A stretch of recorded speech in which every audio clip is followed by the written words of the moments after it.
Actually energizing and cleansing your body, right? Everyone can use that, right? Welcome to, of course, our blockbuster cancer prevention workshop. So, who's our speaker tonight? Dr. David Yachter, of course. Now, Dr. Yachter, he is a graduate of the University of Florida and also Life University in Atlanta, Georgia, where he obtained his Doctor of Chiropractic degree in 1993, and he has been a practicing physician for the past 23 years. He's been awarded Chiropractor of the Year in 97, 98, 2006, 2007. He's also served as the past president of the Florida Chiropractic Society. He's also a father to 3 young boys, and he's a husband as well.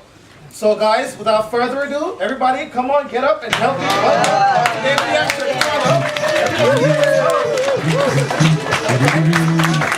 Oh yeah, you guys know what to do. Come on, if it's your first time, put your hands in the air like you just don't care. All right, that's good enough. My knees bent. Hello and happy Monday. Happy Monday. Happy Monday. Thank you guys for being here. We're gonna have some fun tonight. So welcome, I'm Dr. Yachter if we haven't met, and I'm gonna be your host tonight. How many of you guys are here for your first time, your first workshop? Raise your hand. Awesome. Everybody give them a round of applause. And hold your hand up. Let me see you guys. Who here has been to a workshop 3, 4, 5 times before? Keep your hands up. All right, how about 10? Keep your hands up for 20. Keep your hands up for 30, 40, 50 or more workshops? I like Pat. She's like, I like Pat. She's like this. Yeah. So there's always something more to learn. That's what Pat said. When you stop learning, you stop growing. When you stop growing, you start what? Dying. Exactly. So this is a learning culture here. That's why you always want to keep coming back to workshops. And so my wish, my prayer, and my intent tonight is to make sure that you guys leave here with your cup full, wanting more. Like a Pringles potato chip, you just can't have one. So yeah. It's Lay's? Just one. Is it Lay's? I know because that used to be my favorite. All right, Mom. All right. So here's what we're gonna do. So we're gonna start off by all the good stuff here. And you know what? I don't want to take too much time. I just want to give you guys cancer strategies. How many of you guys want this year to be your healthiest year ever? For sure. So I just have, in my spirit, I just had to assume that most of you guys are here because you want to learn what to do instead. Everybody kind of already knows what everybody's doing out there, for people who are diagnosed with cancer. It's very, very common, and there's no surprises. When you get to that point, it's chemo or radiation, and I don't know too many people who want that or like that. So you're here because you want something else, right or right? Okay. There's a time and a place for everything, but I'm going to walk you through everything. And don't forget, next month we have our weight loss workshop, Monday, May 16th at 6 o'clock. So please dial that in to your calendar, because every time you come to a workshop, by the way, keep track of that. Let us know up front.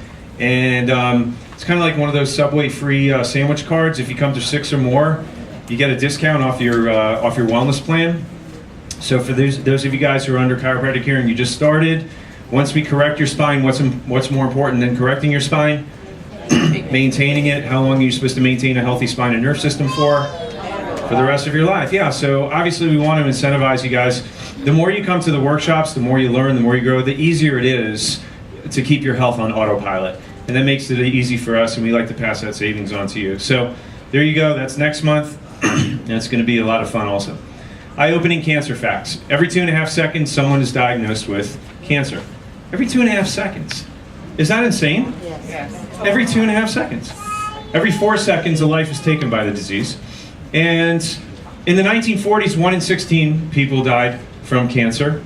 You coming in? You coming through? Here, come on over here. Over here, yeah.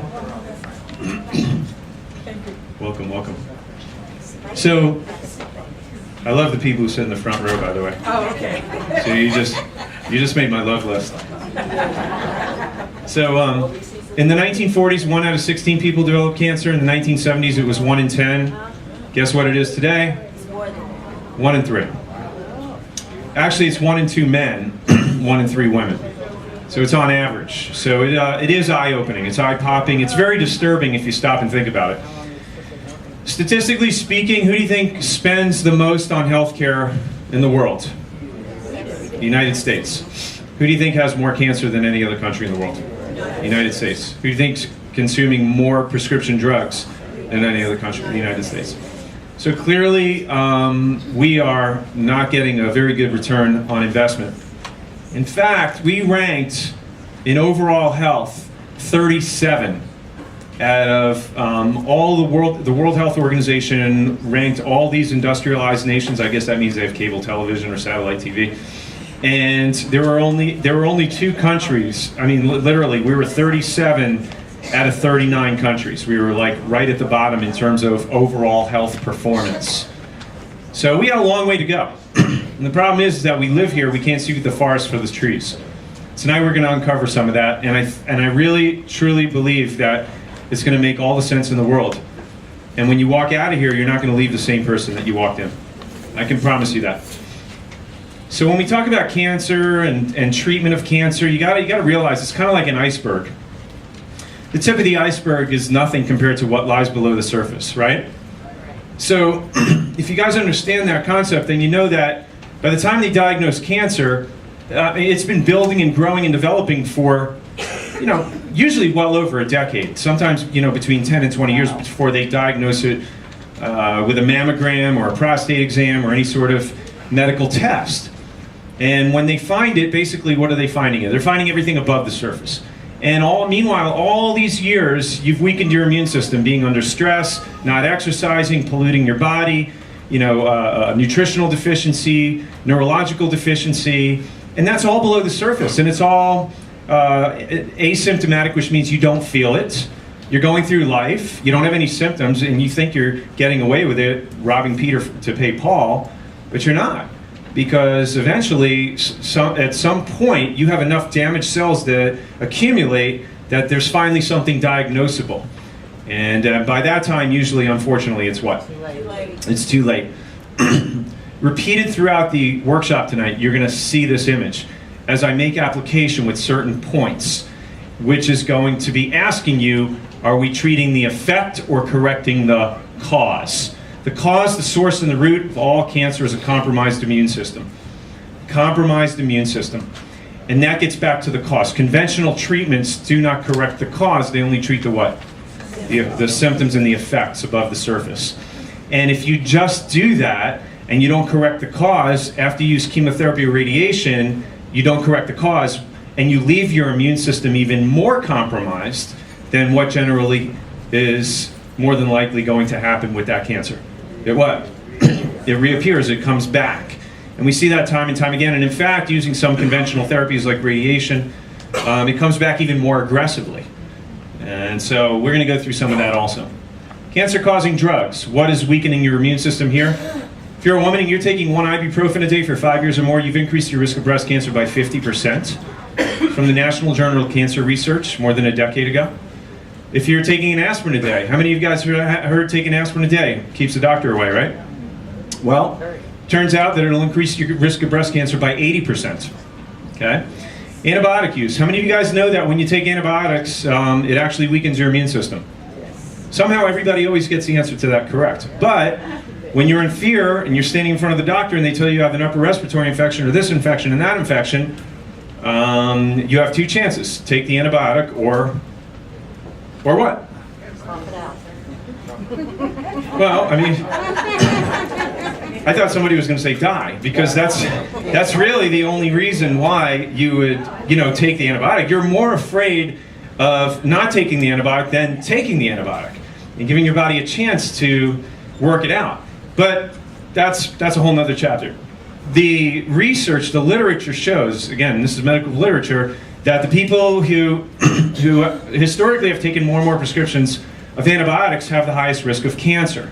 And they've seen that repeatedly over the years. So you have to, look at your history and look at how much you have utilized these things based on commercials and doctors' recommendations.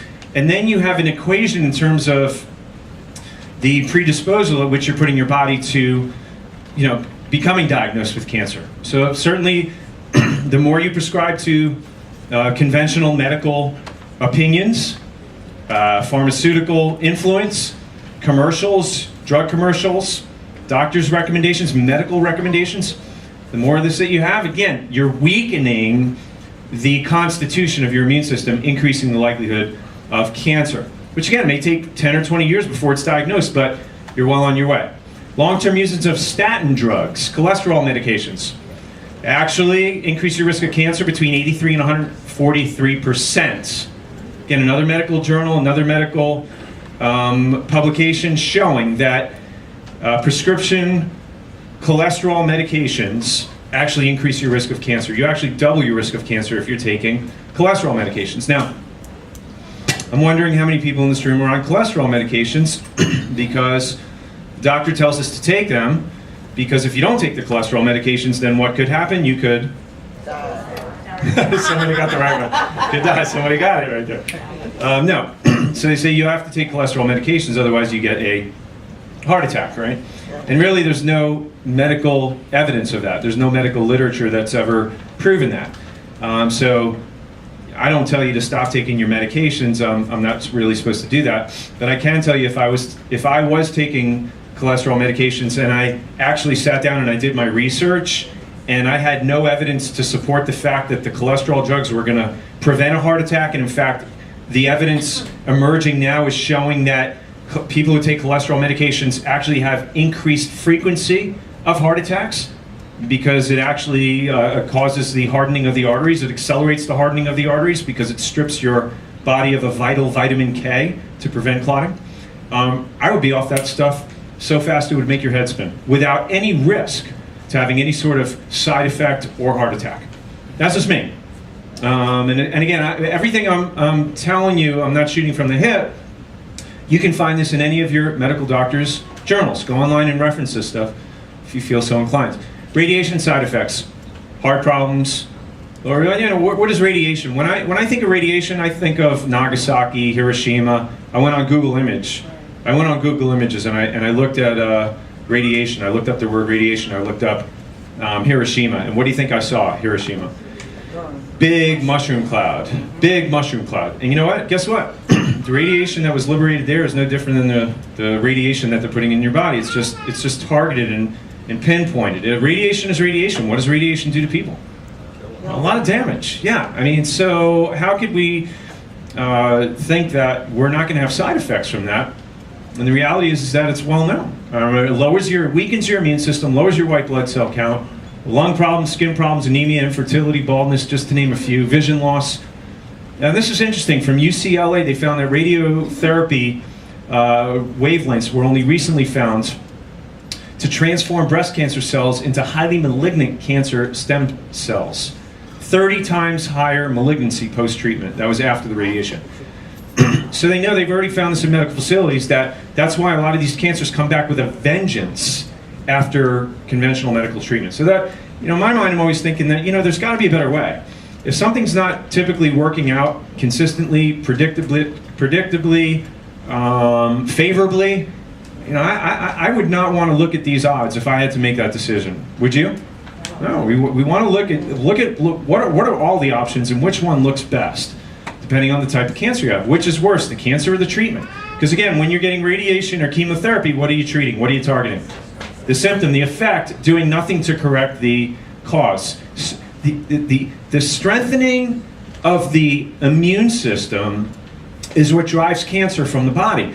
Your body cannot survive in a strong environment. A healthy environment, a healthy host, is not a conducive environment for cancer to survive or thrive. Does that make sense? Yeah. So when your body is sick, yeah, it's a great host for cancer, sickness, disease, bacteria, viruses, and that's what comes to live on you when you're decaying. But when your body is strong and healthy, it's not a suitable host for sickness and disease. There's nothing to party on. There's nothing to feed on. Does that make sense? And so that's what we got to do. So when you do that, you make this stronger, drives out all sickness and disease. It can't survive in that type of environment. Mammography. I don't know if you guys are aware of this, but all the studies coming out on mammography now are showing that there's no benefits.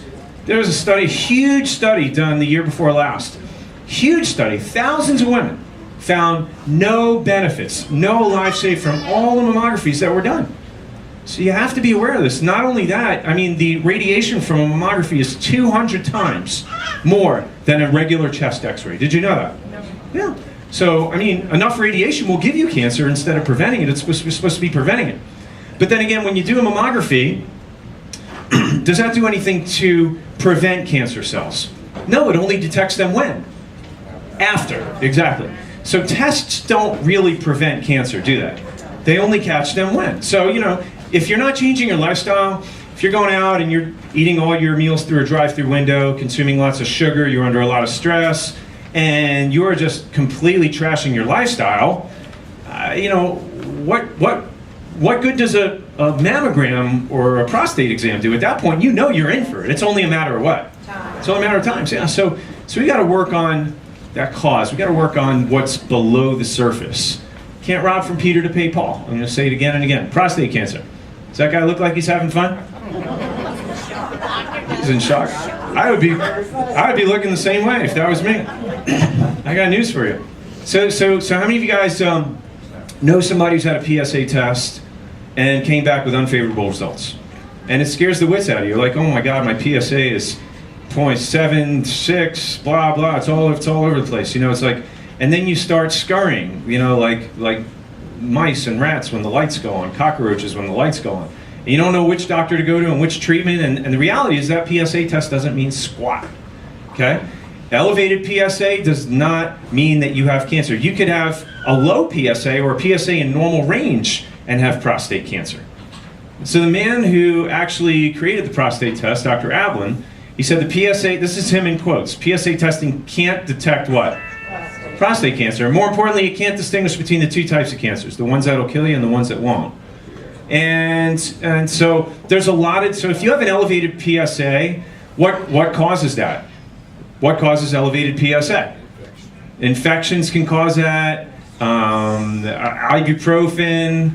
You know, actually, as men get older, when your prostate enlarges, guess what, guys? That's a normal part of aging. Did you know that? Yeah, an enlarged prostate is a normal part of aging. So men with high PSA readings can be cancer-free. Those with low readings can actually have cancer. Dr. Ablin exclaims, I've never dreamed of my discovery. This is what he said 4 decades ago would lead to such a profit-driven health disaster. The medical community must confront reality and stop the inappropriate use of PSA screenings. So it's being overutilized to create more medical procedures to create more revenue. You guys got that? And that's what the pink ribbon's about, by the way, as well. So I'm getting ready to poo-poo on some parties here. The pink ribbons. And, you know, I'm not going to knock anybody for trying to do something good for humanity. But you got to ask yourself, what's this all about? Where did it come from? How did it start? And where does all the money go? Where does the trail lead to? Okay? So if you stop and you break it down, I'm going to teach you something here. The whole concept of breast cancer awareness was founded in 1985 by who? AstraZeneca, a drug company, okay? So that's what prompted the whole screening thing. We got to get more screenings out there because the more screenings we do, we're going to increase the likelihood of catching more positive findings, which increases the likelihood of what? More medical procedures. Yes. And once we catch those things, those tumors, then we can actually prescribe more what? So does it not make sense that if I was a drug manufacturer, I would promote the heck out of screenings? Yes or yes? Yes. Yeah. So none other than Arimidex and tamoxifen. How many of you guys know people who've taken tamoxifen? And they're still on it like 10 years later. And what you don't know is that causes leukemia, it increases your risk of breast cancer, colon cancer, liver cancer. Since then, we've seen a quarter century of fundraising, billions and billions and billions and billions of dollars. How much closer are we to curing cancer? Where does the money go? Where does all that money go that we raise? Where do you think? Big Pharma to create more what? More drugs, more profit. There's always more money, there's always more revenue in the treatment of disease than in the what? The prevention. There's a cure for cancer, guys. People have been doing it for decades, but it ain't gonna come through Big Pharma because they don't want competition. They don't want a bite being taken out of their budget, guys. And that's what this is all about. So the most promising cure for cancer is a commitment to public education and the prevention and showing us how to take care of our lifestyle. These drugs cause cancer and nobody's paying attention to it. Leukemia, gastrointestinal cancer, uterine cancer, liver cancer, go look up tamoxifen and the side effects from it. So again, you know, we kind of buy into it. It's called the law of the herd. You know what the law of the herd is? Whichever way the herd's going, if that's the way they're going, it must be the right way. So let me go as well, all the way till where the herd goes off the cliff. And you can't see the cliff because there's so many cattle or sheep in front of you, and that's what we are. We're like sheep to the slaughter. You know, so this is the truth, guys. Again, go reference it. I'm not poo-pooing on anybody's party, but those are the facts. New England Journal of Medicine said this in 1997. We have to commit to a program of prevention, and that's why you guys are here tonight. Why is it not in public schools? You know, why aren't kids learning this stuff? You know, why aren't we teaching this widespread? That's what really needs to happen. And what science is showing us today, beyond the shadow of a doubt, is that, you know, if cancer runs in your family, you know, whether it's your mother's side or your father's side, get this, understand this, that genetics only plays a 2 to 5% role. Okay, that thing says 10%, that's wrong. Okay, the more recent books that I've read, 2 to 5% is genetics. 95% is called epigenetics. You know what epigenetics is? Outside your genetics. Your lifestyle can actually influence the way you express your genes, whether you're going to make healthy cells or abnormal cells, whether you're going to turn on the cancer genes or you're going to turn them off. Yeah, so your lifestyle will dictate and determine that. It's what you choose to do or not do. And that's what trumps genes every single time. It's your environment, it's the core four, it's function, fitness, nutrition, and education, everything that we teach you in this office. And that's what this is alluding to right here, right below the surface. That's what this is. This is your environment, this is your lifestyle, and that's going to determine whether this pops up and rears its ugly head or not. And it doesn't matter how many treatments of chemo or radiation, you know, you do, even if you do exercise and eat good and you do all this stuff, and you do happen to get diagnosed with cancer. And I've seen this happen. Some of my patients do this. They're still so scared. They'll get the conventional treatments. And they'll still try to live a healthy lifestyle. But you can't have your foot, you know, just kind of in the door there. That's foot, get your foot stuck in the door. That's a stuck foot. You can't have one foot here and one foot here. In the end, you lose. You know, and so I'm going to tell you a story later. I'll give you a perfect example of that. So let's talk about some nutrition and some how we have to approach this. Localized cancers, the ones that don't spread to other body, rarely kill. Like if it's a tumor and they can extract it, it's cancer, yeah, but it's not the one that's malignant. That's, you know, that potentially or has already spread to other parts of the body. At the time of diagnosis, 76% of lung cancers, 55% of colorectal cancers, and 37% of breast cancers have already spread. And whether or not these things are going to spread is again, it's going to be based on the choices that you make on a day-to-day basis. Your lifestyle, the circumstances that surround you on a moment-to-moment basis, the thoughts you choose. So there's so many different things, but you just have to live your life every day like you do have cancer, because you do. You do. How many of you guys know that you have cancer growing in your body right now? Yeah. But when your body's strong enough, it kills those cancer cells off. When your body starts getting weaker, as you allow it to, you know, stress, lack of sleep, poor nutrition, no exercise, poor nerve supply. And it doesn't matter how busy you are, cancer accepts no excuses. Disease accepts no excuses. It's indifferent. It doesn't matter. It'll end a person's life early. It doesn't matter how busy you are. And in the end, you know, unfortunately, some people find that out. Due to lifestyle, bodies become more inflamed. And the more chronic the inflammation, the greater the risk of what? Cancer. So inflammation is a really important factor here. Raise your hand if you heard inflammation. Say that word, inflammation. Inflammation. What does inflammation cause? What does inflammation cause? Makes you hurt, you know, like when you get the flu, your back hurts. What else? Inflammation pretty much causes every degenerative disease. Every degenerative disease known to mankind. Just think about fire raging out of control. That's inflammation. That's a hormonal issue that we're going to talk about. So what drives inflammation? What What causes inflammation and what drives it and spreads cancer? I hear it. Turn to your neighbor and say, sugar. Turn to your other neighbor and say, sugar. That's right, you're a sweetheart, baby. So the more sugar you have, you're basically feeding cancer. Yeah, because inflammation is what is driving this thing. And so we got to learn how to read the labels, and you see the sugars there. So you notice it says total carbohydrates above it, and then the number of sugars relative to the number of carbohydrates tells you how much sugar is actually, percentage-wise, part of those carbohydrates. So when you take a 10-ounce glass of orange juice, you're going to find that maybe you got 33 grams of carbohydrates in there and 30 grams of sugar. Yeah, that's really what matters here, and it's no different than if you had that. Yeah, it would have maybe a lot of vitamin C, but it would have the same amount of sugar as something like that. So don't be deceived. You have to read labels to know what you're doing. Even stuff like this. White flour enriched bread, pasta, rice, or even grains. Like most grains today are highly refined, and they break down into sugar. Similar in the same manner as like soda and orange juice. It still all turns to sugar. And that's what spreads inflammation, and that's what causes diabetes, as we talked about. That's what causes heart disease. And in this case, I'm going to show you how it translates to cancer. It's very interesting, actually. When you think about typical hospital food, you go in for radiation or chemotherapy, they sit you up in the bed and they bring you food, and is this not the typical stuff that you're eating?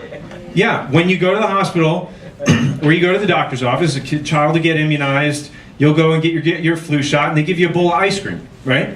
You leave the doctor's office, you get the candy. You go to the hospital, and all you're having is carbs. You're having sugar. After they give you a treatment for the effect of this, they go ahead and repeat the same thing. It's amazing, isn't it? So I don't know if you've heard me say this before, but when you go to chiropractic school, you get really the same amount of hours as a medical education. And, where they get more hours in pharmacology and things like that, we'll get more hours in nutrition. Typical chiropractor has like 300 plus hours in nutrition, and a medical doctor has like 10. Like they have no education at all. It's just you'll go through medical school and they'll come out completely ignorant of the fact that a lot of the recommendations are being overlooked, or the things that they're recommending are actually causing a lot of the diseases that they wind up prescribing medications for. Completely overlooking the fact that, hey, we got to correct the cause. So crazy, isn't it? Oh my goodness, it's unbelievable. Just never seems too astounding. Okay, so this guy, this was like really revealing, and I've talked about this one gentleman before, but I did a little bit of research that I want to share with you. I found this really, really interesting. I love history. How many of you guys like history? I love history. I want to share something interesting with you. This guy was a war hero. In World War I, he served on the front line in Germany. And he was he's always a great student, an amazing scientist, even before he got drafted into the war. But he went into the war, and he always attributes his experience to the war with real-time living and health issues, because he was on the front line. He literally got a taste of all that. Albert Einstein writes him a letter. This is how renowned he was as a scientist. Albert Einstein writes him a letter while he was in the war. It says, listen, you need to come home, because we cannot lose your talents to humanity. And we need you to come home, and we need you to get busy with your research, because humanity will benefit from this. So he wrote him a letter, and it turns out that they became really good friends, and Einstein's work in physics had a great influence on this man's biochemical research. In 1918, he was appointed professor at the Kaiser Wilhelm Institute for Biology in Berlin. In 1931, he was named director of Kaiser Wilhelm Institute for Cell Physiology, which was founded the previous year by a donation from who? Rockefeller Institute. That's how important that was. This was at the rise of modern medicine, before they actually took the helm of medicine, medical education in the United States, and the preeminence that it has right now. So they actually supported him. This was no joke. They gave this guy a lot of money. They gave him a laboratory. He didn't need funding from drug companies. He had the freedom to do what he wanted the right way. Yeah. Adolf Hitler got cancer, and by the way, his father was Jewish, living in Nazi Germany, and his mother was a Protestant. And Hitler gave him the pass for selfish reasons, because he got diagnosed with cancer, and he knew how good this guy was. So he allowed him to live, and not only did he allow him to live, he gave this guy special privileges so he could continue his research on cancer. He was famous for investigating the metabolism of tumors and the respiration of cancer cells, how cancer cells breathe. And in 1931, he was awarded the Nobel Prize. The award came after receiving how many nominations? 46 nominations over a period of 9 years, beginning in 1923, 13 of which were submitted in 1931, the year he finally won the prize. So I just want to give you a little background on, how substantial his work was.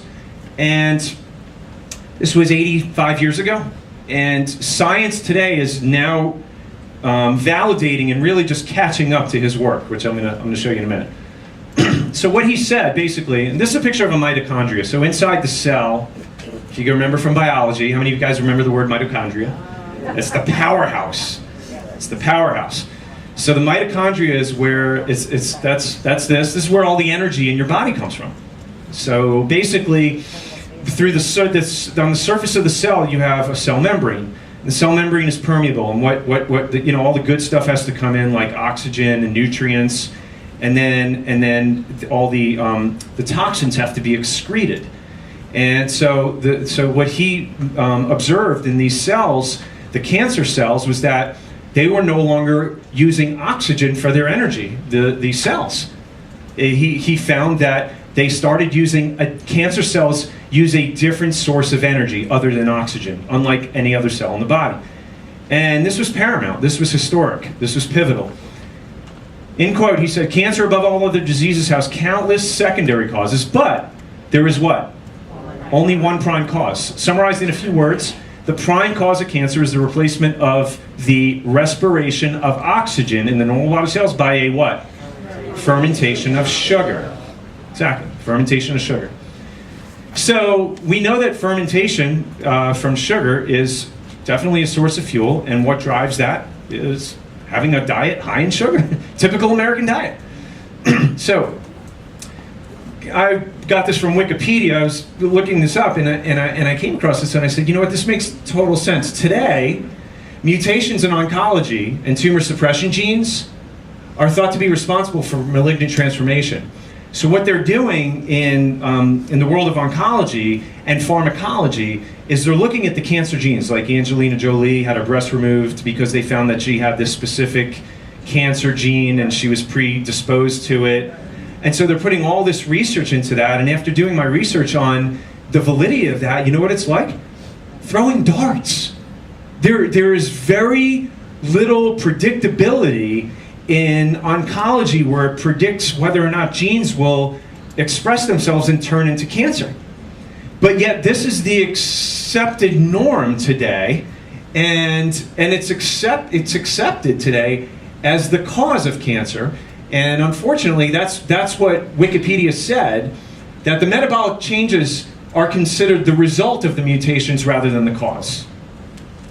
And so this is where modern pharmacology takes us, because again, of the economics behind it, but really they've known this.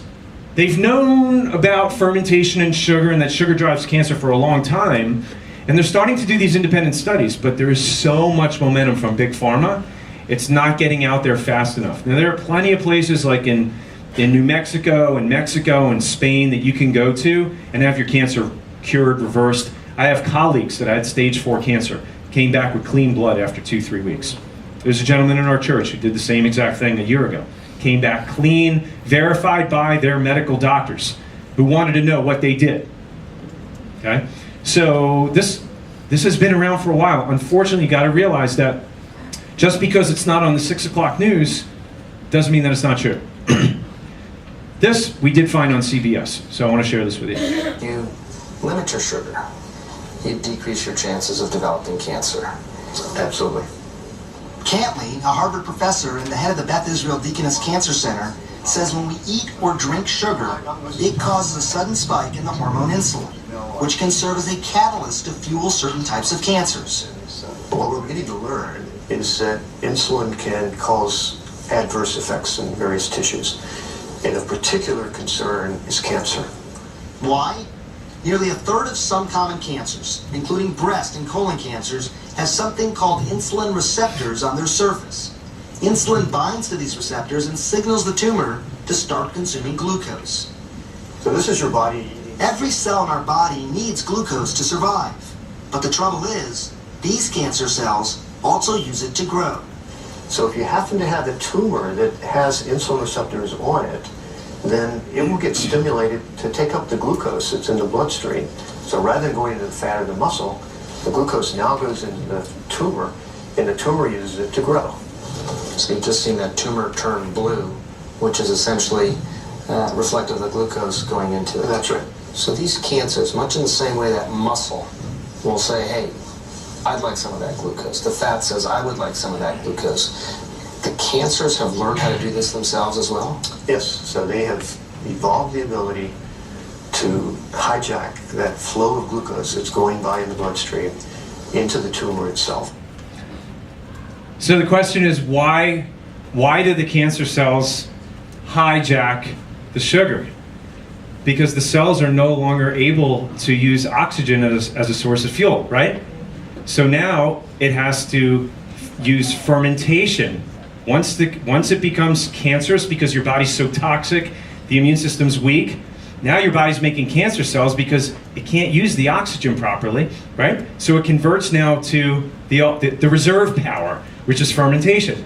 What does your body need to make energy from fermentation? Sugar. So it's funny because the clip showed, oh, the insulin cell receptors are the cause. Did you catch that? So they were pointing to the insulin cell receptors now as being the culprit, but that's just the effect as your body adapts to capture all the sugar. And this completely supports Warbaugh's theory. Yeah. So it's amazing how the research now is just catching up to what he did in the 30s. And that's actually quite amazing. So the cause from oxygenation to fermentation, what are we doing? It's processed sugar, white flour, again, 60% of the American diet. Bad fats, hydrogenated and partially hydrogenated fats, which is cottonseed oil, soybean oil, vegetable oils, corn oil, canola oil, all your trans fats, all your margarines, all the hydrogenated fats. If you're not reading a label, if you're allowing that to go into your body, you're causing inflammation at the level of the cell wall. And that stops the nutrients and the oxygen from getting into the cell, increasing the likelihood of your body having to go to fermentation for that source of fuel. Does that make sense, guys? Okay. All create inflammation of the cell membrane. It blocks oxygen and nutrients, results in the body resorting to fueling the cell through fermentation. What feeds fermentation? Sugar. Turn to your neighbor and say, sugar. Good. Now, how did we learn to eat sugar? Where and when did we learn to eat sugar? When did that first occur? Who here remembers learning about the food pyramid? How old were you when you learned about the food pyramid? Grammar school, elementary school, right? And what did they say? The majority of your diet, 60% of your diet should be what? Carbohydrates, grains, cereals, breads, pastas, all of which today, highly refined, turns into what? Sugar. That's it. There you go. So we've got the food industry, and we've got the drug industry, all laughing all the way to the bank. Because for lack of knowledge, our people what? Perish. Okay? We got to turn that food pyramid upside down. That's what we got to do. And that should be the least amount in your diet. Your diet should be heavily based on greens and good fats. 60% of your diet should be greens and good fats. What should it be? Greens and good fats. And by the way, that will keep the inflammation levels low and super saturate your body with oxygen. Yeah. Yep. Oxygen, oxygen, oxygen. Kind of makes sense when you guys know what photosynthesis is, right? Right? What's the process of photosynthesis? Converting sunlight into food. Yeah. And that goes into you and creates energy, oxygenation, alkalinization, energize, alkalize, which is what we're going to learn next. Okay, I want to take a mental break here and have my dynamic staff come on up front. Yeah, just a brief mental intermission here. All right, so what I want to do here is just recognize a couple of folks who are very dedicated to their care. I know many of you in here are. This is just the time we want to love on and encourage a few people. And this is for perfect adjustment attendants, people who never, ever, ever miss an adjustment. People are just on point, just really, really highly focused on their adjusting schedule, always making all their appointments, keeping their appointments, and getting great results. So when we call your name, I want you to stand up, and we got some medals here. We're gonna crown you with here. First one is for Ruth Sahud. Where's Ruth? I saw her in here. Where's Ruth? Can you stand up for us, Ruth? Give her a big round of applause. Andrea Williams. Are you here, Andrea? If you are, please stand up. Sheila Nicholson. I saw you here, Sheila. Please stand up. Manuel, I know you're here. Manuel, stand up. And Joyce DeBeek. Where's Joyce? Wherever you guys are, please stand up. Give them a big round of applause.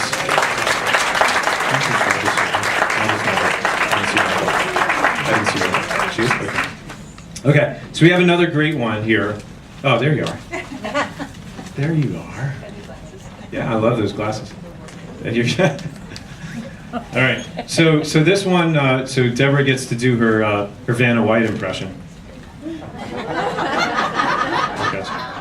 So what is that, you may ask? It's a university, Elevation Health University Core 4 degree.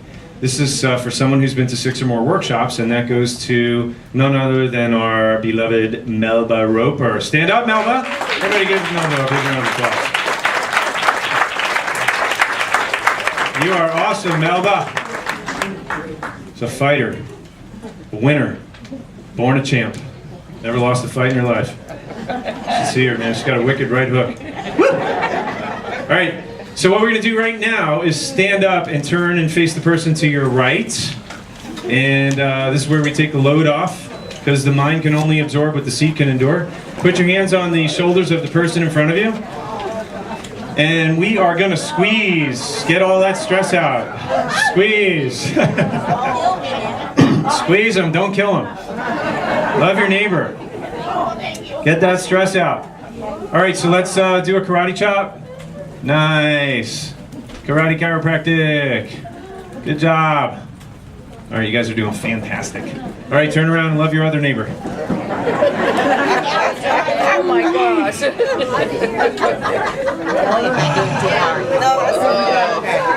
All right. All right, karate chop, karate chop.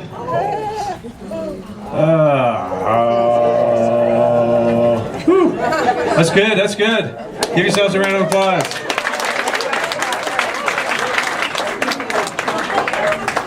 You hear that? I'm about to steal your best employee. Heads up here, women, gentlemen. Coming in the back. Oh yeah! Very nice, very nice. Okay, the show goes on, and Dr. Warburg also said, this is really important. I guarantee you, if you get this one concept, you will have an unbelievable sense of control of your energy and your health in your life. Yeah, you gotta pay attention to this. Dr. Warburg said, no disease, including cancer, can exist in a what? Alkaline environment. How many of you guys have heard that word alkaline before? Yes. What comes with that word alkaline? Batteries, yeah. So you guys know the Energizer Bunny, right? Lots of energy, just keeps going and going and going and going and going. So if you want to energize, you have to alkalize. That's one thing. But also, if you want to prevent cancer, you have to alkalize. And the pH, really the pH balance exists in everything in nature. The pH has to be right in soil. If you're gonna put your tomato seeds or cucumber seeds and you're gonna garden, if the pH isn't right in the soil, what happens? There's no life, there's death. Nothing happens. Same thing with your pool. If you have a pool, you have to have the pH balanced in the pool. Otherwise, what happens? Algae, green. You got stuff that starts to grow in there, and so life and death are in the power of the pH. So the pH has to be balanced. pH has to be balanced inside of your body. The The normal pH for the human body is 7.365. It's slightly alkaline. So let me show you the scale here. This is what it looks like. Stay with me down here for just a minute. So you see the scale, you got 14 on the far end, you got 1 down here. Right in the middle, if you had 7 or 7.365, that's ideal pH for a human being. So this gives us a barometer of what we can shoot for, because what Warburg's research showed is that cancer cannot survive in a pH in this range. So if your body is highly alkaline, cancer doesn't stand a fighting chance. But if your body is highly acidic because of your lifestyle and consuming a lot of this stuff, then now you've created a ripe environment for cancer to have a party. So they've done biopsies, they've done lots of research in the past where they biopsy cancer tissues, they'll take it out, they'll test the pH. Consistently, cancer pH usually falls in the 5 range, 5, 5.5. They've never ever biopsied cancers, breast cancer, colon cancer, rectal cancer. It's never been in an alkaline pH range when they biopsy those tumors. Warburg did this research years ago. It's been demonstrated over and over and over again. Cancer cannot survive in a what? Alkaline environment. So where our brother in church, Scott Patterson, went, that's part of their strategy to alkalize the body through different strategies. So I can tell you any sort of therapeutic strategy that's going to be non-conventional in nature is going to take this into consideration. That's going to be a foundational component of treatment for that condition. I want you to look here at what you can do to start alkalizing. And this would be a good recommendation. Very simple things like making sure that you're well hydrated, water-rich vegetables and greens, low sugar fruits, lemons, limes, tomatoes, avocados, berries, blueberries, blackberries, strawberries, boysenberries. All the berries are low sugar. Granny Smith apples, low in sugar.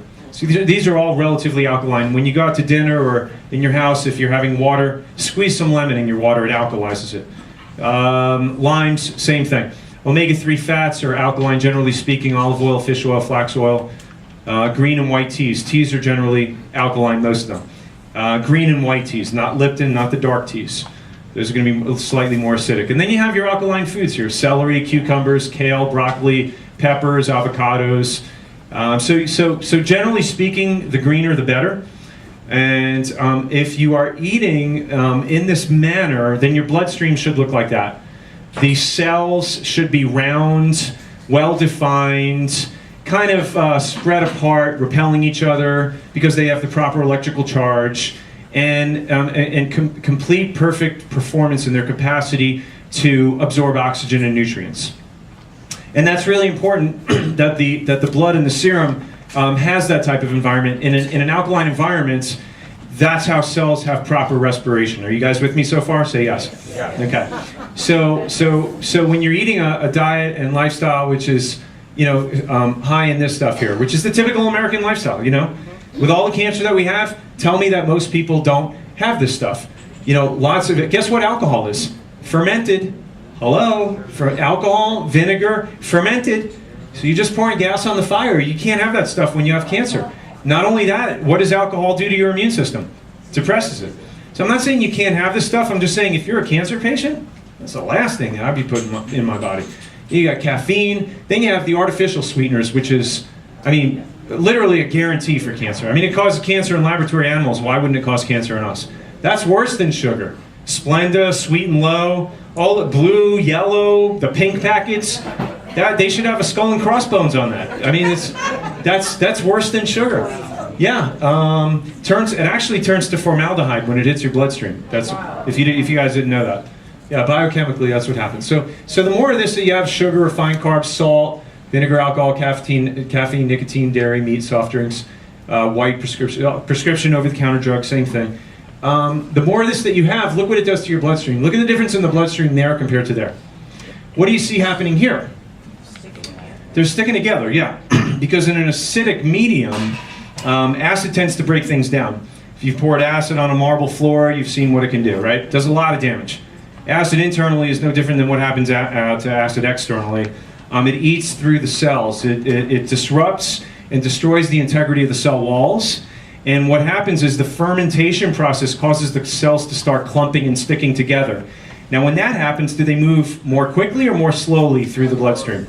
More slowly. Are they able to get more or less oxygen?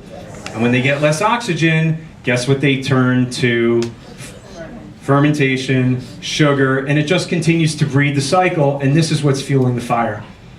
Okay, that's why cancer loves to survive in that environment. The more of this that you have, the more you're supporting cancer to grow in your body. But you turn the corner and you start moving toward this, you starve it out of the body. You know, the second you starve the food supply off of cancer, gone. It starts going away. Doesn't that just make sense? Okay, and that's what we do. So here's another thing that you want to look at. There's an old saying, when the fish are sick, you what? You change the water. You know, if the fish is sick and dying, you don't give it medicine or more food, you what? If the water's all cloudy and polluted, you what? Change the water. So you got to do that. You got to help your kidneys, guys. You got to help with this detoxification process, and you've got to stay well hydrated. It's an old saying, 2 to 3 liters a day keeps the doctor away. I don't know what your body weight is, but you should have a clean, pure source of water. This was interesting because it kind of shows you all the different bottles of water, that we're used to drinking, like Dasani. How many of you guys have ever had Dasani or Aquafina? That's what comes out of the vending machine. Guess what that is? Acidic. It's no different than, it's almost as bad as having a can of soda. So, but when you come over on this end, now Fiji is usually around 7, so it's kind of neutral. But Deer Park, Avion, now you're getting into the slightly alkaline range. So these are if you're going to get bottled water at the supermarket or in a fast food place, get something on this range here. Look at the label and see if there's a pH listing on it. For a lot of these there is. Like Fiji has it listed, Voss has it listed, Smart Water has it listed, Avion has it listed. A lot of these do as well. So you can get these waters anywhere between 7 to 8.5 pH. And again, a lot of these you can get in the grocery store. So what I recommend is this. Clean, alkaline, pure source, half your body weight in fluid ounces. If you weigh 200 pounds, you should be drinking about 100 fluid ounces, which is about 3 liters, roughly. Okay, so that's what, now, I don't know who's on the Nutrimos program here. If you're in the first 40 days, you don't want to just start dousing yourself with water. Don't do that. But if you're outside the Nutrimos program, yeah, you should be having at least half your body weight in fluid ounces. Carry around a bottle of water with you. I drink a liter usually when I work out in the morning. Then I drink another liter between breakfast and lunch. Then I drink another liter in the afternoon, before I go home. And then I stop drinking, like we talked about at the last workshop. I stop drinking at 5 o'clock, 6 o'clock. This way I'm not getting up all night going to the bathroom. Yes? Should you only be drinking alkaline water then? Yeah, and that's a good question. Now, not as long as you're not drinking it with meals. Remember, you need acid to digest your meals. And what I found is that it's not good to drink alkaline water with your meals. So if you're going to Chick-fil-A to get a salad and they give you a Dasani or an Aquafina and it's acidic, that may help with your digestion. But outside of that, in between your meals, you want to have alkaline water if possible. Yes. Tap water, what's the pH? I got a report one time that plantation tap water was around 7. I got a report. Now it was unconfirmed. I just don't trust it because of all the impurities. So I have a filter in my house, and it alkalizes it also. It's an under-the-counter filter. It was like $400, and I just fill my bottle up in that. Yes. Where does fruit figure into the chart? The alkaline. That's a great question. The fruit you want to look at low sugar fruits. So when it breaks down, it leaves more of an alkaline ash rather than acid. So, like a good contrast would be a Granny Smith apple versus pineapple. Pineapple is very, very high in sugar. Berries, let's say blueberries, and banana, which is 25% sugar. So those sugars that are high in grapes, very, very high in sugar. And so that's where it is. And again, here's the deal. It's not that you can't ever have it. And the application is going to be different for everyone. Some of you guys are here because, you were already given a diagnosis of cancer. Those are the cases where I'd say, try to, apply as much of this to a T as possible. For those of you guys who are more looking for a preventative program, moderation for those, super sweet fruits. Yeah. Any of those waters, if you put lemon juice, does that make it alkaline? Yeah, that's a great point. It will alkalize it. Now I don't know. The only way you would know is to get the strips. But theoretically, yeah, if you took a bottle of Dasani and you sliced a little wedge of lemon and you squeeze it in there, and it would raise the pH. I don't know how much, maybe a half a point, a point. One more question. Yes. How do you know what your body pH is? You would have to test it, and there's a few different ways. The easiest way is to go to the drugstore and get the strips, and I think you could do the urine strips, and that'll give you a quick one right there. But is the urine better than saliva? Yeah, either one. Yeah, it's the best that you're going to do. They're not 100% accurate. The only way to get it 100% accurate is live blood cell microscopy. And that's where they prick your finger, and it's a very expensive test. But those will do otherwise. Honestly, Kelly, I haven't tested my pH in as long as I can remember. I just use these principles, and I have a target to shoot for. No one here is ever going to be perfect, but we're just a work in progress. We always know what the target is, and we make our choices based on what we know is true north. Yeah, so I don't want you guys to kill yourself splitting hairs and just detoxify, cleanse, energize. Always look for this. Here's a good indicator to know whether you're well hydrated or not, is when your urine is more clear than yellow. All right, so if you're going to the bathroom frequently and you see that your urine is clear, you're pretty well hydrated. That's a really good indication. Incidentally, I know that I'm well hydrated when my tummy is flat. I feel good. I'm energized. My skin looks really good, and I feel good. I have good energy. The days that I'm not well hydrated, that I don't consume enough water, I can feel the difference. My eyes are blurry.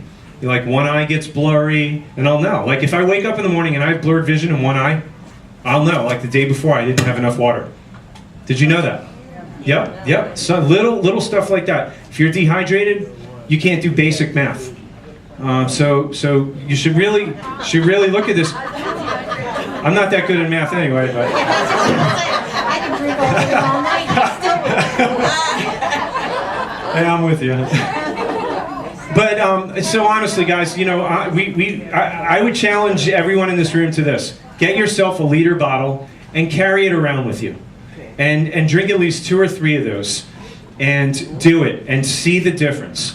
And I want you to feel the difference. You'll notice that it's one of the easiest things to do. It's just a habit. And as I always say, you become slave to your habits, for better or worse. You become slave to a good habit. It's autopilot, but you're putting your health on autopilot. Another easy rule of thumb is the paleo diet. It just so happens that most of this will keep you alkaline. Fish, grass-fed meat, eggs, fruits, low-sugar fruits, vegetables. When you look at this, the typical paleo diet, it is more or less alkaline. I'm not going to go into what is or isn't, but I just want you to take a look at that, because what do you not see in there? You don't see dairy, which is acidic for the most part, and you don't see grains. You don't see grains. You don't see bread, rice, cereal, pasta, or any of that stuff. Now I'm gonna do this for purposes of time's sake, because I still got like another good bunch of slides left, and I don't want to keep you guys here all night. I want to answer your questions, but I'm going to ask that you write them down so you don't forget them and come and see me after, with respect to everybody else. I'm glad that you're engaged and you have these questions. Just let me answer them one-on-one when I'm done, because otherwise we could go a little longer than I expected. So just take a quick look at this. If you want to follow it, it's super simple. It's the easiest way to keep your weight down, your energy up, and your body alkaline.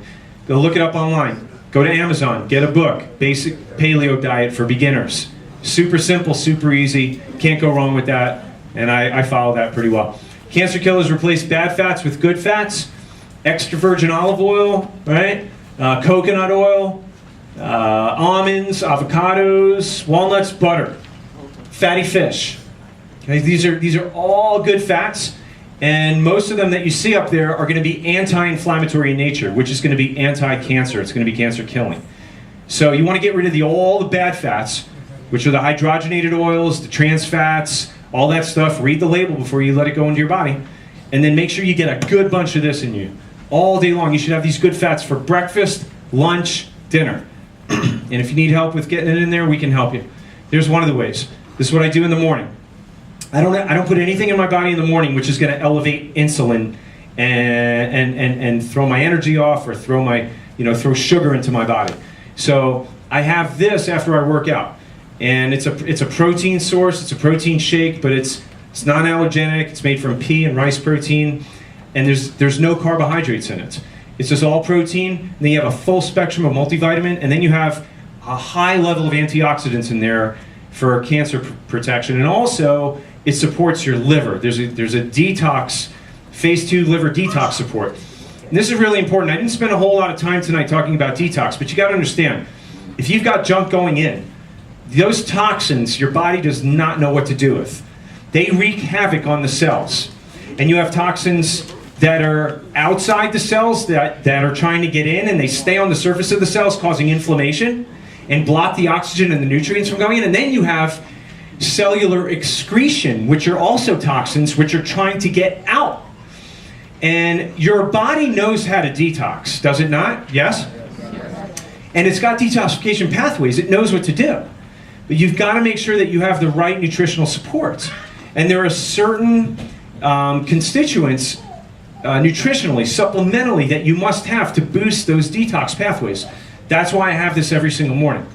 So you basically put 2 scoops in a glass of coconut milk, and so you got your good fat in there, you got your protein, and then for your carbohydrates, you just have berries or a Granny Smith apple.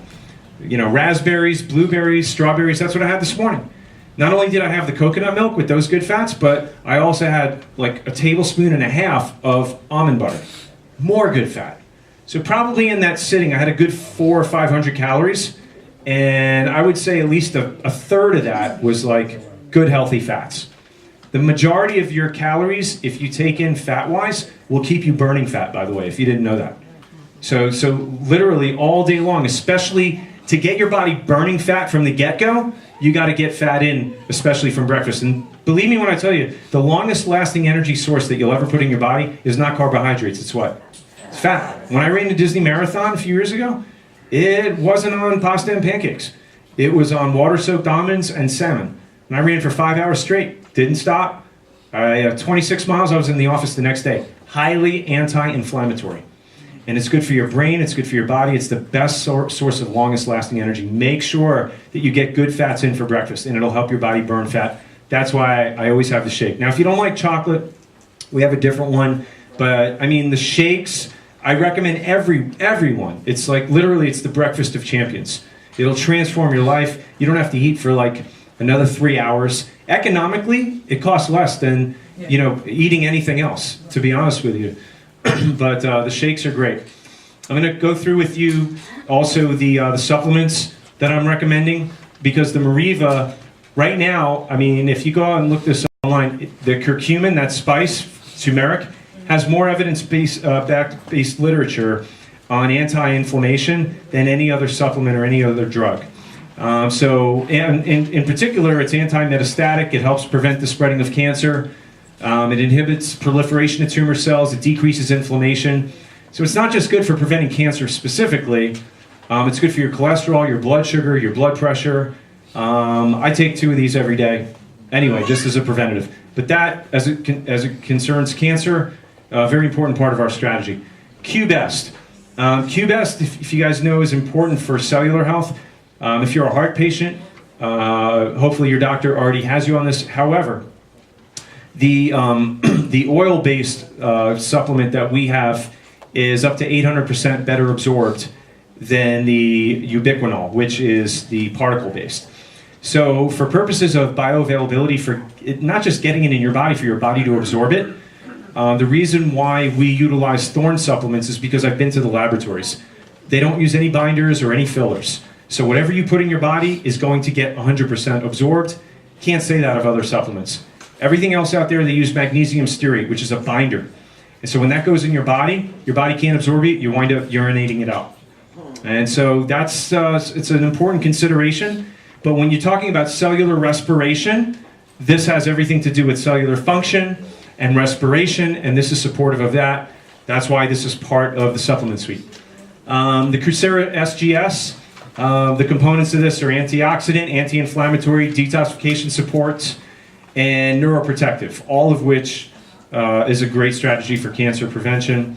And of course, vitamin D3. Many studies on this, guys, were showing that when you're taking levels of vitamin D, 10,000 international units, you can prevent anywhere from 50 to 60% or more of all the cancers out there. Breast, colon, rectal cancer, liver cancer. I mean, this is published in many medical journals. It's been out for a really long time. The problem is that most people don't know that. Most people still take only 400 international units to prevent what? Rickets and scurvy, right? And now they're seeing all the benefits of mega doses of the vitamin D, including strengthening your immune system. So you need this, especially if you're trying to heal from or prevent cancer. So I take one of these every day myself as well. So that's the supplement suite, guys. That's 20% off if you get all four. The reason why we put all four together is because the nutraceutical doctors that I studied with at Thorne put that suite together, and they said synergistically they have an amplified effect. They just work out much better when you take them together. If you get anything else outside of that, it's 10% off. At the workshops, this is the only place that you ever get a discount on the supplements, because we want to encourage you and support you to make application with what I'm teaching right now. How many of you guys believe that you learned something important tonight? Highly valuable?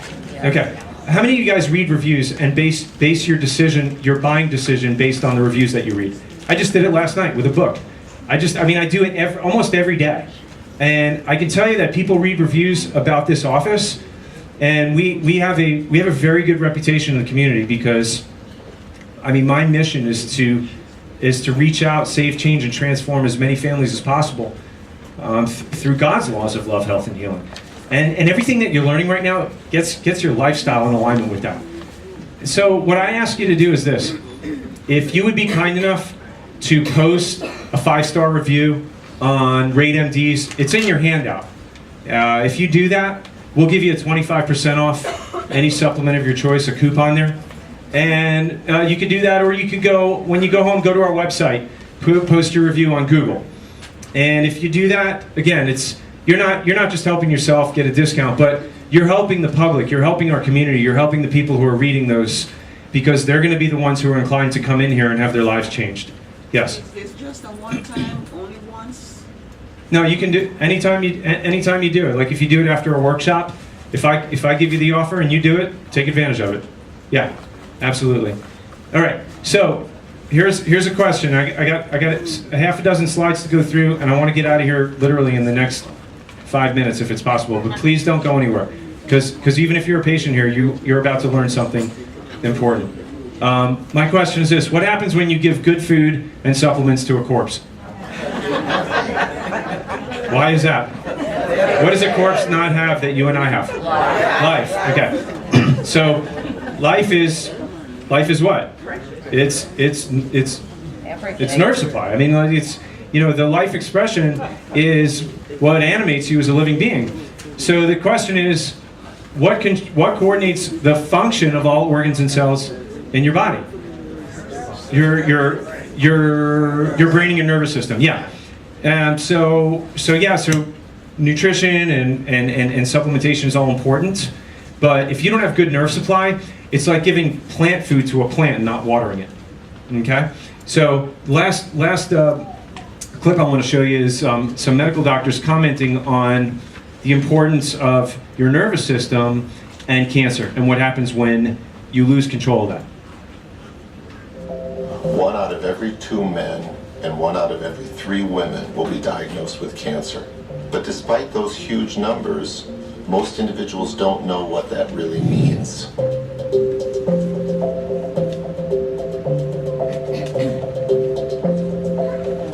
At the simplest level, cancer or cancer cells are cells that have lost the ability to follow the normal control that the body exerts on all cells.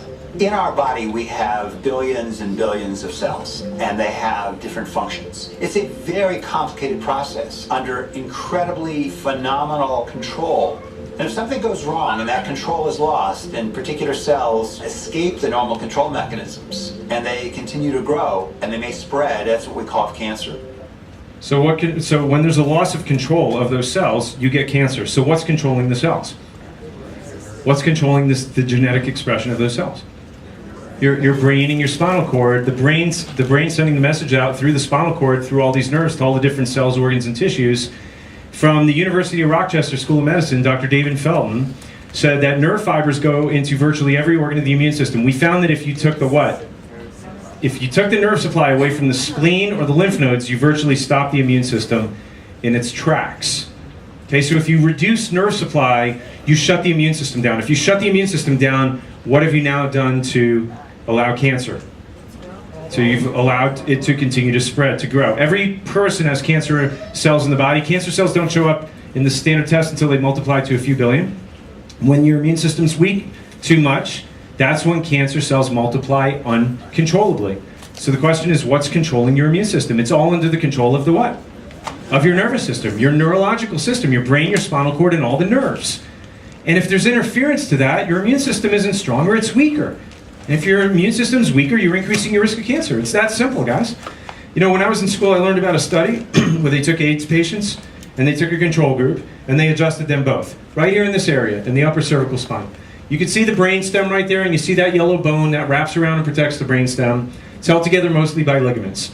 And if you have a head injury, a neck injury, you sleep the wrong way, you have a car accident, slip fall, even sitting at a computer like this all day, whatever the reason is, muscular imbalance, it can pull the bone out of alignment. When it does, it strangulates the brainstem. That was in the movie Concussion, by the way. That's why these football players have debilitating headaches. They wind up killing themselves because it causes congestion of the cerebrospinal fluid above into the brain. They feel like their head's going to blow off, so they just blow it off themselves. But now this is all coming to light. And it also starves the body of nerve supply going down. The brainstem right there controls the immune system. So we did this study in 1990, and I watched the details of the study, and it found that the people who were under chiropractic care, just at this level right here, upper cervical chiropractic care, their CD4 count, which is the main component of the immune system, that cell count elevated by 48% in the people who got adjustments. So I graduated 3 years later, and you know what I did? I took that study over to a shelter, a facility called Think Life. It's a shelter for women and children that are affected or infected with AIDS. And I took it over there. I said, I'm not looking to make money. I just want to, give my service. And all I ask in return is that you give me the results of your blood every time you go back to your MD so that I could see the blood levels, so I could see the results of what we're doing. And all I did was adjust them here. And I went to the shelter every week and I adjusted these people. And sure enough, their blood count would come up. You would see their CD4, their blood levels would come up. They would double, triple, quadruple. Many of them got off their AZT and their AIDS medications. And all I did was adjust what? Their spine. Because what did it do to their immune system? Made it what? Made it stronger. Yeah. And what is AIDS a deficit of? The immune system. Yeah.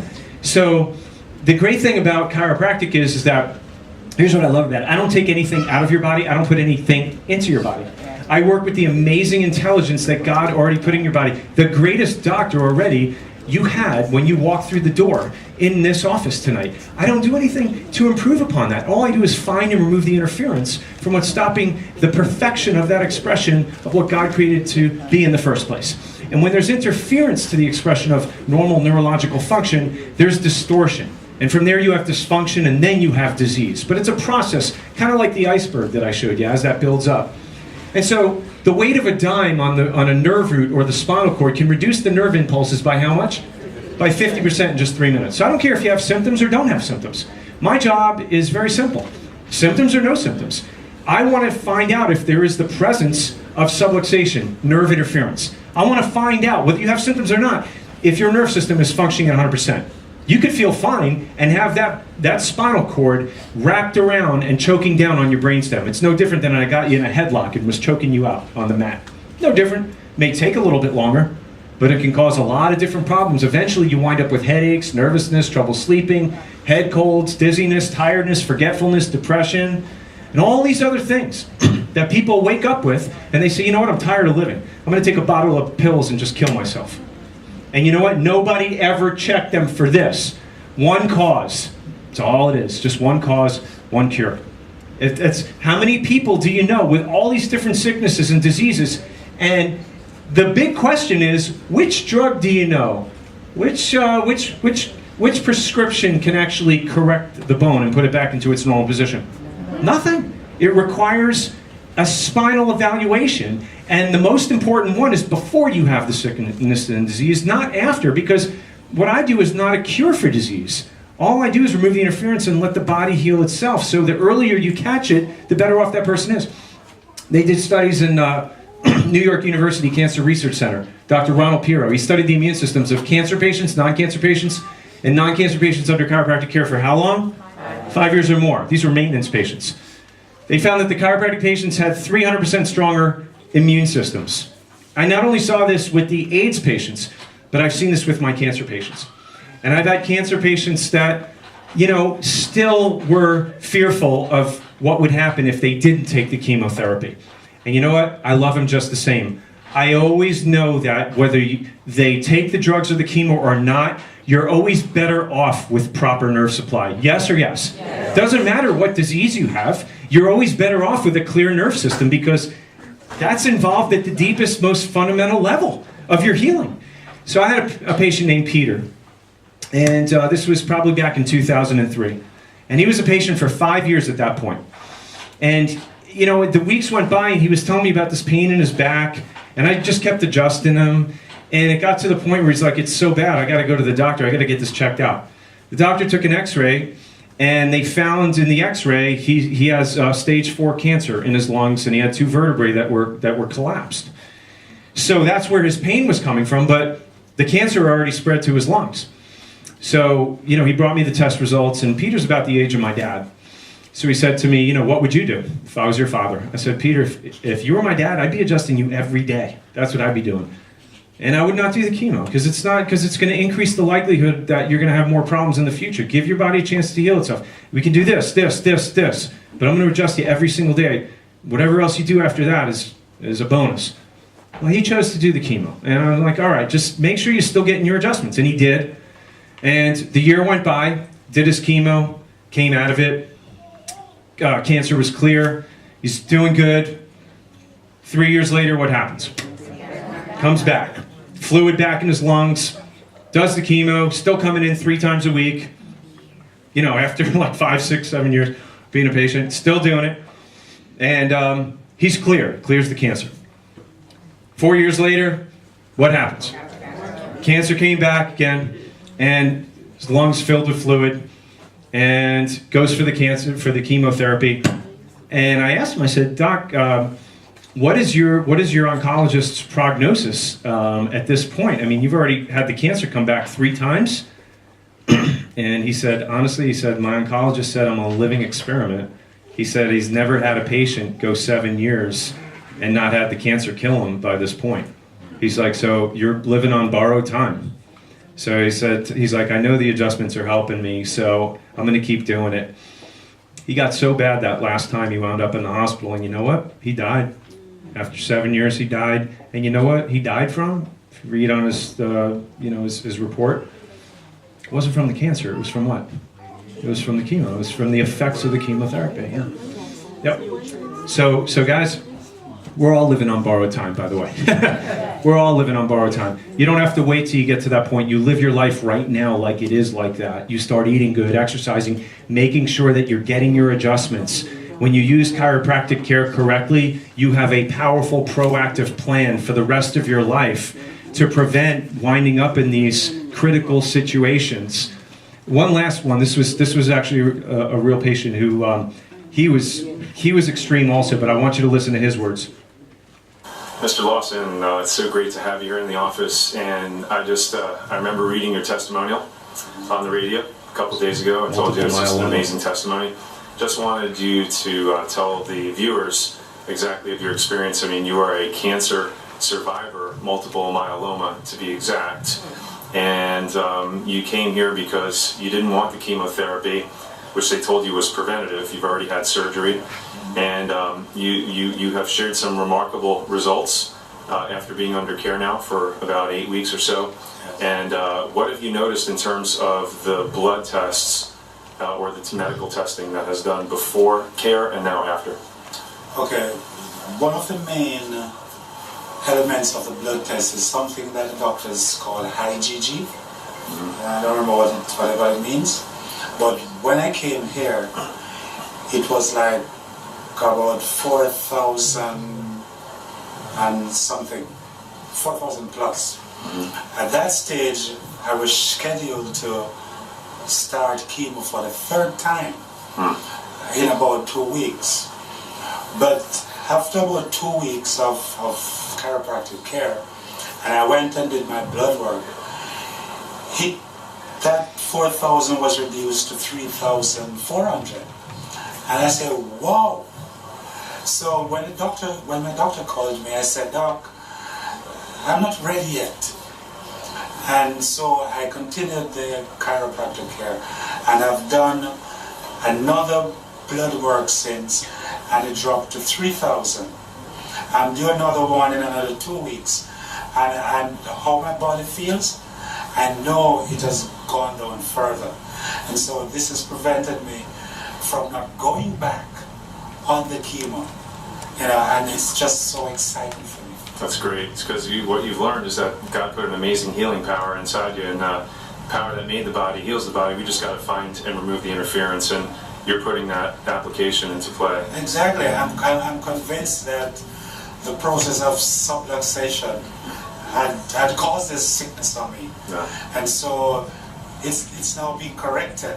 That's right. And I just have to give the body time and help it along with nutrition and more natural foods and exercise to have it corrected. And I'm convinced by God's grace it will be reversed. The best is yet to come. Thank you. God bless you, Brother Lawson. Great. Okay. So that process of subluxation, again, it's just like the iceberg that's below the surface. It takes time. The earlier you have your spine and nerve system checked for you, for your family members, your kids, your grandchildren, the better that the life they're going to have. Fundamentally, it just makes so much sense. This is one of the ways, if you're a guest here, this is one of the ways that we detect subluxation, and it's thermography. When we roll that up the surface of your spine, we can see where there's neurological interference. And even if you have no symptoms, this thing does not lie. I mean, that's what a normal spine looks like, normal neurology. This is abnormal neurology. These are nerves shutting down to vital organs and tissues, causing a weakened immune system, and I don't know what other health issues. But every person is different. Sometimes people have symptoms. Sometimes you have fatigue, tiredness, depression. These are warning signs. If you already have this stuff, insomnia, chronic colds, flus, sinus trouble, allergies, weakness, numbness, headaches, brain fog, especially sinus trouble and allergies and flus and chronic colds, that's a telltale sign of a weak immune system. If you haven't had your nerve system checked and you've got that stuff, that's vitally important. If you have no warning signs, prevention, wellness, performance. How many of you guys saw the clip I played? I think it was last time, the NFL players getting adjusted. Every single NFL team has a chiropractor now for performance, not for injury. It's for injury prevention, but also performance, to make sure that they maximize their speed, their strength, their agility. And when you want the edge as an athlete, a multi-million-dollar athlete, you use chiropractic care. How many of you guys think you're just as important health-wise as a multi-million-dollar athlete? Yes, you are. Yeah, that's why you're supposed to be having your spine and nerve system checked on a regular basis. It's the most important investment that you could ever make. So I would say this. So if you are a guest here tonight and you don't have a chiropractor, or you haven't had somebody check your spine in a long time, I'm going to invite you to make application with this. Normally, to have your spine and nerve system checked, it's a few $100s. We have coupons to have that initial visit for the exam done for only $40. Dr. Maurice, can you raise your hand? All right, see Dr. Maurice. He will be happy to get you that coupon, set you up an appointment. We'll do that full evaluation for you, and we're happy to do that for you. Also, make sure you get credit for tonight's workshop. If you want to get the supplements on the way out, make your appointment if you're a guest for the nerve system scan. Also, make sure you dial in for next month's workshop. If you have any other questions that I didn't have time to answer, please see me. I love and appreciate you guys. Thank you so much for hanging in there. God bless you. Have a great evening.